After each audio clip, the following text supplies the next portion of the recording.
Este es su pastor Heriberto de la Nieve del Ministerio Casa de Dios, un nuevo comienzo. Estamos ubicados en la carretera número 2, kilómetro 16.1, entre los límites territoriales del pueblo de Bayamón y Toabaja. Esperando que esta reflexión transforme el pensamiento.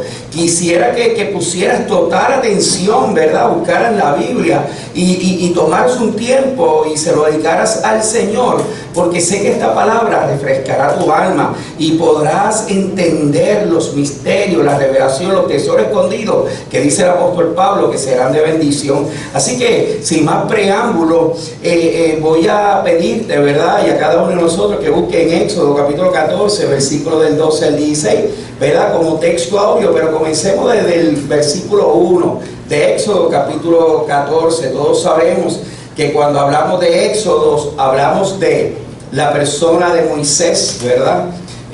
Y Moisés significa uno que fue sacado de las aguas. Uno que fue sacado de las aguas, Moisés. Y habla del libro de Éxodo, que significa salida. Entonces, si Moisés fue uno que fue sacado de las aguas, no fue sacado por casualidad, sino que hubo una intencionalidad. Y voy a dar una pequeña introducción para poder entrar, ¿verdad?, en materia. En Éxodo capítulo 2 nos habla de la vida de Moisés. El papá de Moisés es Amram y su esposa Jocabed. Ellos son linaje directo de Leví. Leví es la persona que de su tribu aprovechó y decidió no contaminarse, y todos conocen la historia del becerro de oro, donde Dios llamó a Moisés al monte Sinaí, el monte de la zarza, que significa Sinaí, y estuvo allí 40 días y 40 noches. Pero mientras estaban 40 días y 40 noches, Dios llama a Moisés y Moisés llama a Josué. Josué se queda a mitad del monte y le dice: quédate aquí que voy a hablar con Dios. Y el pueblo estuvo abajo, demostrando que cuando Dios no está, el pueblo se dispersa, se divide, se segrega y no hay unidad de propósito. Ocurre y podemos conocer la historia, lo han visto en películas, quizás lo han escuchado en predicaciones, pero vemos cómo mientras estuvo Moisés 40 días hablando con Dios, vemos cómo el pueblo automáticamente se degradó espiritualmente y emocionalmente y aún físicamente.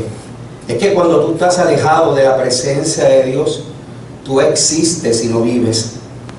Por eso dice el Señor: andad en el Espíritu, vivid en el Espíritu, y que debemos ser guiados por el Espíritu para que seamos hijos de Dios.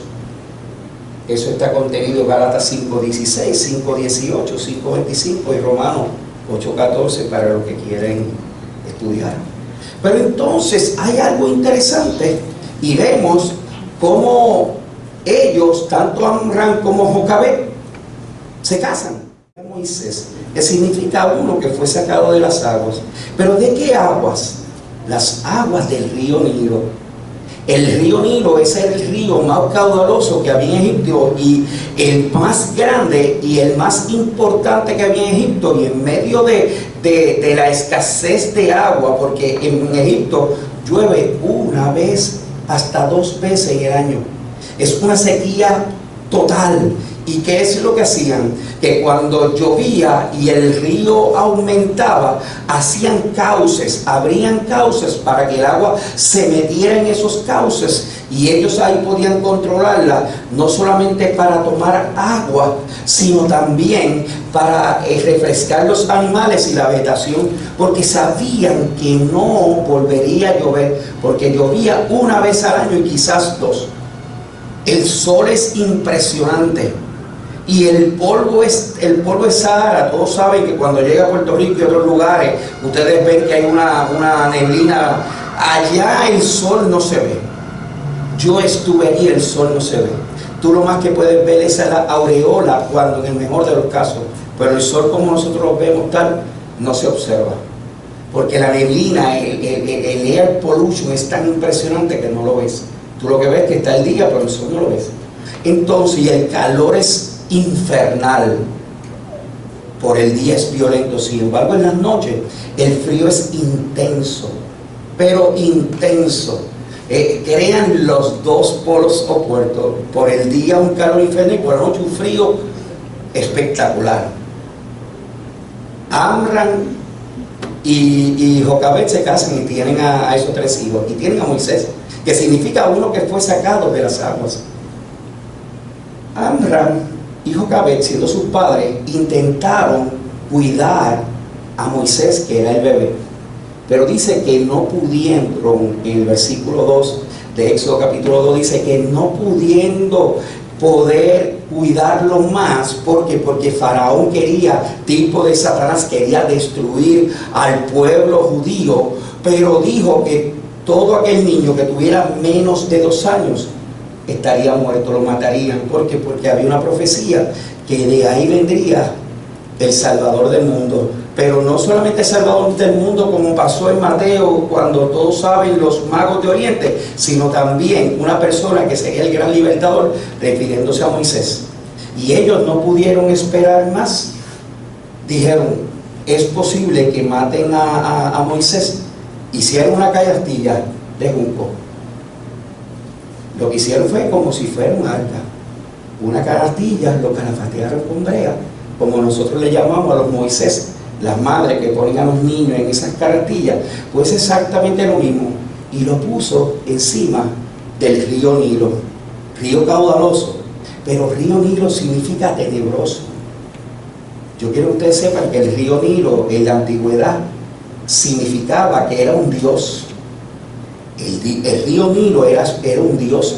¿Por qué? Porque ellos evocaban que todo lo que fuera la naturaleza que lo sustentaban, lo identificaban como un dios.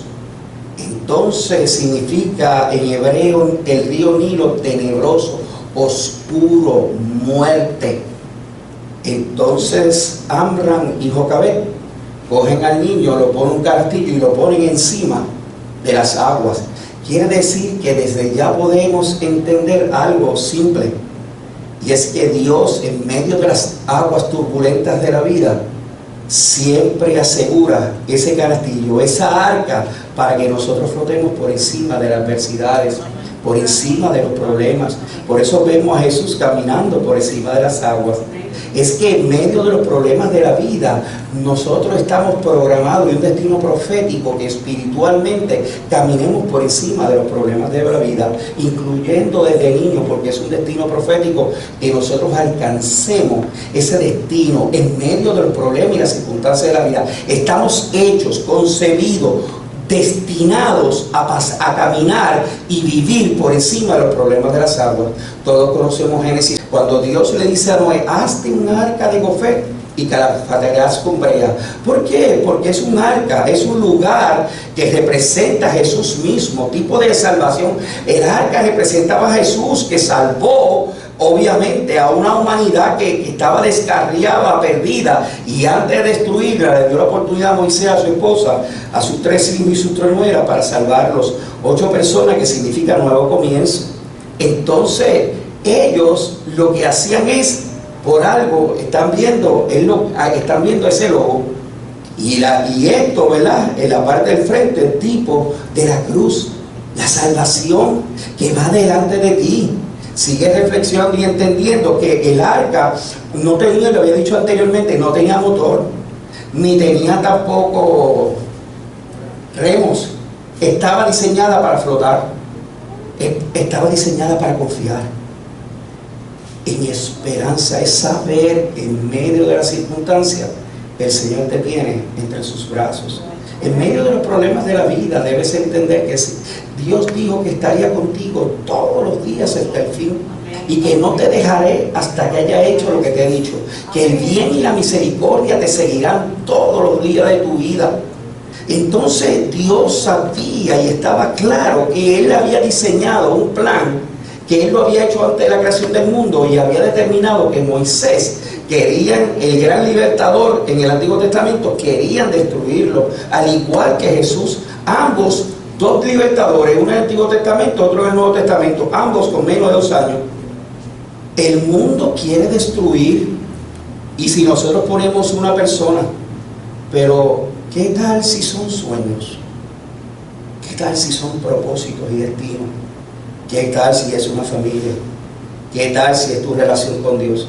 A veces nosotros tenemos que reflexionar y entender que nosotros podemos depositar nuestra confianza, nuestros pensamientos, acciones y decisiones en Dios para estar por encima de los problemas y las circunstancias de la vida. Entonces el arca está diseñada para flotar, está diseñada para poder pasar por encima de todo aquel tipo de problema que Satanás quiera destruir tu embarcación, sea tu familia, sea tu ministerio o tu relación con Dios. Amén. Entonces nosotros fuimos determinados y destinados para estar por encima de esos ríos Nilos desde nuestra niñez. El mundo sabe, Satanás sabe y todos los espíritus inmundos saben de qué nosotros estamos hechos, cuál es nuestro destino, cuál es el propósito que Dios nos trajo a esta tierra. Y Él dice, si yo puedo matar a esta persona y destruirla a tiempo, eso hecho está. Qué bueno, ya lo logré. Pero no solamente se trata de personas adultas físicamente, se trata de personas que tienen al menos 3 meses en el Evangelio, o personas que tienen 3 años. Entonces no se trata de edad física, sino se trata de edad emocional, inclusive edad espiritual. Pero a veces en medio de los procesos donde somos niños espirituales, Satanás aprovecha. Podemos tener una edad, ¿verdad? Una edad cronológica, y todos sabemos nuestra edad. Yo tengo como algunos 25, no, pero sin embargo, no se trata de una edad cronológica propiamente, se trata de una edad en madurez en Dios. Y a veces nosotros somos inmaduros en Dios, porque no tenemos el conocimiento, la revelación de la palabra. Y en estos casos particularmente, a veces somos puestos a prueba. ¿Por qué? Porque Satanás busca y le pide a Dios, como hizo con Job, intentando destruirlo. Entonces nosotros tenemos que confiar en el Señor y el poder de su fuerza. Y a lo mejor no estamos físicamente viéndolo, pero estamos en medio de arquillas, de junco, en medio de arcas, que representa la salvación, y el Señor cubriéndonos, cuidándonos, guardándonos y moviendo nosotros como niños, como si fuéramos niños, ¿verdad? Y Él lo que hace es meciéndonos en medio de los problemas de la vida. Él nos mece. Nosotros cogemos a los niños y los mecemos, ¿verdad que sí? Y decimos, wow, y le cantamos y todo. Así es el Señor con nosotros en medio de los problemas de la vida. Entonces, teniendo 2 años, en menos de 2 años, tenían 3 meses, lo pusieron. Todos conocemos en cierta manera la historia de Moisés. Pasó por 3 temporadas, 3 procesos. Hijo de Faraón, luego como el gran pastor, ¿verdad? Como un pastor de ovejas, y luego el gran libertador, un pastor de una generación, de un pueblo, ¿verdad? De Israel. Entonces, en esos 3 procesos de 40 años cada uno, Dios llamó, en el caso de Moisés, lo llamó a un proyecto de vida especial. Luego de 80 años, de que está como pastor, le dice, ¿sabes qué? Tú vas a ser el gran libertador.